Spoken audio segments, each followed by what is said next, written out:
হাদিস শরীফে মুসলমান নারী পুরুষের অবস্থা বর্ণনা করা হয়েছে। কোনো মুসলমান কখনো নির্লজ্জ ও মর্যাদাবোধহীন হতে পারে না এবং কখনো এটা বরদাস্তও করতে পারে না যে তার ওই প্রাণপ্রিয় স্ত্রীর উপর কোনো বেগানা পুরুষের দৃষ্টি পড়ুক কিংবা হস্ত প্রসারিত হোক। আর না কোনো মুমিন আদর্শ স্ত্রী এটা পছন্দ করবে যে স্বামী ব্যতীত অন্য কোনো পুরুষের সাথে তার কুসম্পর্ক হোক। আজকে আমরা এখানে আলোচনা করব আদর্শ নারী বলতে কি বোঝায়। সেই বিষয়ে ইসলামিক শরীয়ত অনুযায়ী আদর্শ নারী কি সেটা আজকে আমি আপনাদের সামনে আলোচনা সাপেক্ষে ক্লিয়ার করব ইনশাল্লাহ। তাহলে চলুন ভিডিওটা শুরু করা যাক। স্কিপ না করে সম্পূর্ণ ভিডিওটা দেখার অনুরোধ রইল। আদর্শ নারী এর প্রথম দাবি রয়েছে তাকওয়ার পর সর্বাপেক্ষা উত্তম জিনিস সতী নারী। হযরত মাওলানা আশেকে ইলাহি বুলন্দ শহরী রাহমাতুল্লিল আলামিন একটি হাদিস পেশ করেছেন। হাদিসের অর্থ, হযরত আবু উমামা রাদিয়াল্লাহু তাআলা আনহু হুজুর সাল্লাল্লাহু আলাইহি ওয়াসাল্লাম এর বাণী বর্ণনা করেন, মুমিন বান্দা ক্ষুধাবিরতা অর্জনের পর নিজের জন্য সবচেয়ে উত্তম বস্তু যা সে নির্বাচন করে তা হলো নেকবত স্ত্রী, যার গুণ এমন স্বামী যখন তাকে কোনো কাজের আদেশ দেয় তখন তা পূর্ণ করতে স্বামীকে সহযোগিতা করে আর স্বামীর অনুপস্থিতিতে নিজের ও স্বামীর ধন সম্পদের হেফাজত করে। উক্ত হাদিস শরীফে মহানবী সাল্লাল্লাহু আলাইহি ওয়াসাল্লাম ইরশাদ করেছেন, তাকওয়ার নিয়ামত একটি অনেক বড় নিয়ামত। যদি কেউ এ মহামূল্যবান নিয়ামত সহজে প্রাপ্ত হয় তাহলে সে বড় ভাগ্যবান ও বরকতময় ব্যক্তি। কেননা প্রকৃত দিনদারি তাকওয়ারই নাম। এর কারণ এই যে তাকওয়া হলো ফরজ ওয়াজিব আদায় করা এবং হারাম মাকরুহ ও নিষিদ্ধ কাজ থেকে বেঁচে থাকার নাম। ওই গুণ অর্জন করতে পারলে বান্দা আল্লাহ তাআলার প্রিয় পাত্র হয়ে যায়। তাকওয়া ব্যতীত আরও অসংখ্য নিয়ামত এমনও রয়েছে যার স্তর যদিও তাকওয়ার নিয়ামত থেকে কম, কিন্তু মানব জীবনের জন্য সেটাও অনেক জরুরি ও অমূল্য। ওই সমস্ত নিয়ামতের মধ্যে সবচেয়ে মূল্যবান নিয়ামত কি জানেন? তা হলো মহানবী সাল্লাল্লাহু আলাইহি ওয়াসাল্লাম ইরশাদ করেছেন, তা হলো নেক ও সতী স্ত্রী। অতঃপর তিনি নেক ও আদর্শ স্ত্রীর গুণাবলী বর্ণনা করলেন। প্রথম 1 নম্বরে বর্ণনা করেছেন স্বামীর অনুগত বাধ্যগত হওয়া। স্বামী যা আদেশ করেন তা পূর্ণ করে এবং নাফরমানি করে স্বামীর অন্তরকে ব্যতীত করে না। শর্ত হলো স্বামী তাকে শরীয়ত বিরোধী কোনো কাজের আদেশ দেয় না, কেননা শরীয়ত বিরোধী কাজে কারো আনুগত্য হারাম, কারণ এতে সৃষ্টিকর্তা রক্ষাকর্তা মহান আল্লাহ তাআলার নাফরমানি হয়। 2 নম্বর গুণ হচ্ছে নবীজি সাল্লাল্লাহু আলাইহি ওয়াসাল্লাম ইরশাদ করেন, যদি স্বামী তার স্ত্রীর প্রতি দৃষ্টিপাত করে তাহলে স্ত্রী স্বামীকে সন্তুষ্ট করে দেয়। অর্থাৎ স্ত্রী তার ঢং সাজ সজ্জা রূপচর্চা স্বামীর মর্জি মোতাবেক করে। যখন স্বামীর দৃষ্টি স্ত্রীর চেহারায় পড়ে তখন তাকে দেখে স্বামীর অন্তর সন্তুষ্ট হয়ে যায়। কোনো নির্বোধ নারী অশালীন আচরণ করে, কথায় কথায় মুখ বক্র করে, অসুস্থতা প্রকাশের জন্য খামোখা কুকাতে থাকে, রুক্ষ মেজাজ প্রদর্শন করে। কোনো স্ত্রী অগোছানো কেশে অপরিচ্ছন্ন বেশে কাজের বুয়ার মতো স্বামীর সম্মুখে ঘোরাফেরা করে। এতে স্বামী মানসিকভাবে ক্লিষ্ট এবং আন্তরিকভাবে ক্ষিপ্ত হতে থাকে। স্বামী এমন স্ত্রীর চেহারার প্রতি দৃষ্টিপাত করাও অপছন্দ করে, বরং বাহিরে থেকে গৃহে আসাও মুসিবত মনে করেন।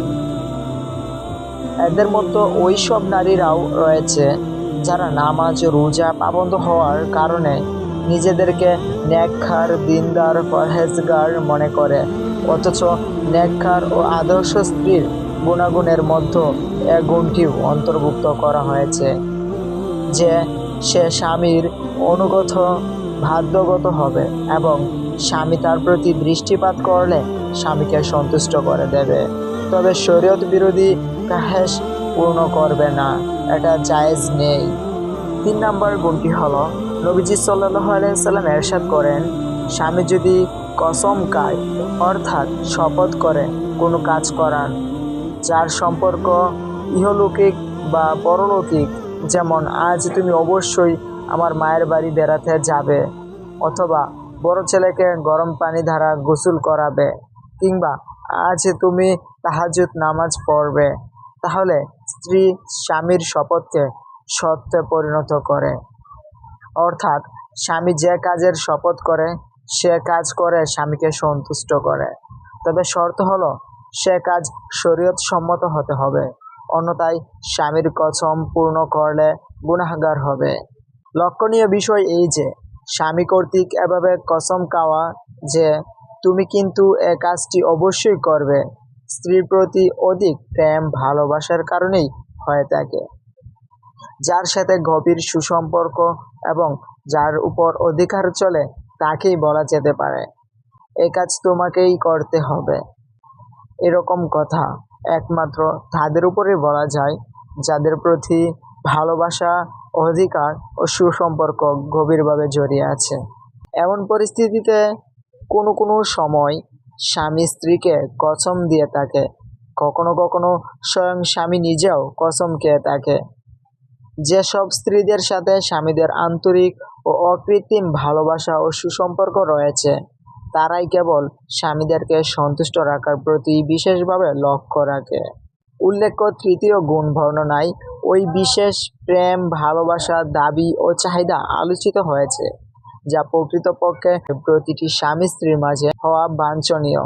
নাম্বার 4, নবীজি সাল্লাল্লাহু আলাইহি ওয়াসাল্লাম ইরশাদ করেন, যদি স্বামী কোথাও চলে যায় এবং স্ত্রীকে গৃহে রেখে যায়, যেমনটি অধিকাংশ সময় হয়ে থাকে, তখন স্ত্রীর কর্তব্য এই যে স্ত্রীর জীবন, যৌবন এবং স্বামীর ধন সম্পদ সংরক্ষণে ওই পন্থা অবলম্বন করবে যে পন্থা সে স্বামীর উপস্থিতিতে করে।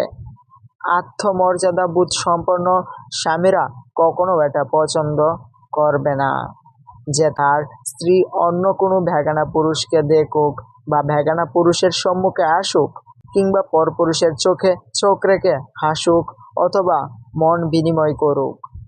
যখন স্বামী গৃহে উপস্থিত থাকে তখন সে একান্ত তারই স্ত্রী হয়ে থাকে, আর স্বামী যখন কোনো কাজে বাহিরে চলে যায় তখনও একমাত্র তারই স্ত্রীরূপে গৃহে পর্দানশীল হয়ে অবস্থান করে। যখন কোনো পুরুষের সাথে বিবাহ হয়ে গেলে তখন চারিত্রিক পবিত্রতা ও সতীত্ব সংরক্ষণ ওই পুরুষ অর্থাৎ স্বামী এর সাথে সম্পৃক্ত হয়ে গেল। এখন স্ত্রী মানসিক ও মানবিক কামনা বাসনা পূর্ণ করার কেন্দ্রস্থল একমাত্র স্বামীকেই বানিয়ে নেবে, অন্য কাউকে নয়।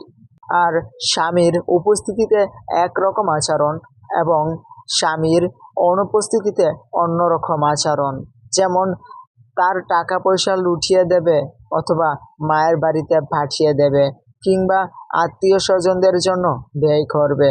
যদি স্বামীর অনুপস্থিতিতে অথবা তার অনুমতি ব্যতীত তার ধন সম্পদ, টাকা পয়সা অপচয় করে তাহলে তা হবে খেয়ানত ও স্বামীর সাথে বিশ্বাসঘাতকতা। যেমন একটি হাদিসে বর্ণনা করা হয়েছে, যদি কেউ প্রশ্ন করে যে আমাদের সমাজে কোন কোন স্বামী এমন রয়েছে যারা স্বয়ং প্রাণপ্রিয় স্ত্রীকে বেগানা পুরুষদের সম্মুখে উপস্থিত করে, বরং তাদের সাথে স্ত্রীকে হাত মিলাতে বলে, শুধু তাই নয় বরং পরপুরুষদের সম্মুখে নাচতে বাধ্য করে। এখন যদি ওই সমস্ত স্বামীদের স্ত্রীগণ স্বামীর অনুপস্থিতিতে পরপুরুষের সাথে কুসম্পর্ক রাখে যা স্বামীর ইচ্ছা অনুযায়ী সম্পাদিত হয়, তাহলে তা বৈধ হওয়া উচিত, কারণ এতে স্বামীর সাথে খেয়ানত হয় না, বিশ্বাসঘাতকতাও হয় না।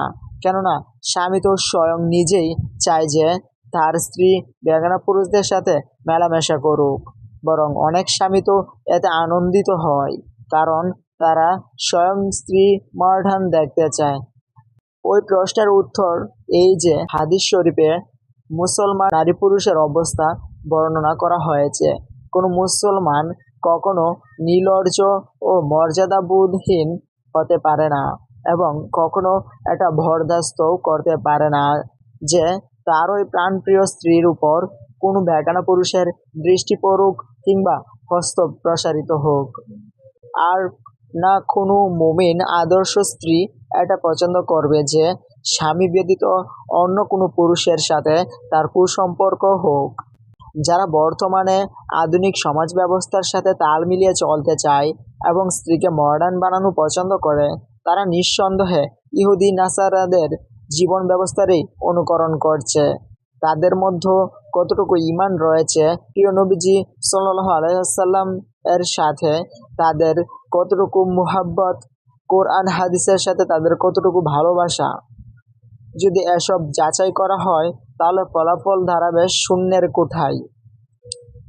এর সহি মুমিন হওয়া তো দূরের কথা, সহি মানুষ কিনা তাতেও রয়েছে প্রচুর সন্দেহের অবকাশ। উল্লেখিত হাদিস শরীফে এমন ঈমানহারা বদনসিব মানুষের আলোচনা করা হয়নি, বরং সম্মানিত মর্যাদাবোধ সম্পন্ন মুমিন নারী পুরুষের আলোচনা করা হয়েছে। এই ছিল আজকের প্রথম পার্ট, আদর্শ নারীর জীবনী কাহিনী। পরবর্তী পার্ট দেখার জন্য আমাদের চ্যানেলটিকে সাবস্ক্রাইব করে পাশে থাকুন। Thanks for watching the video.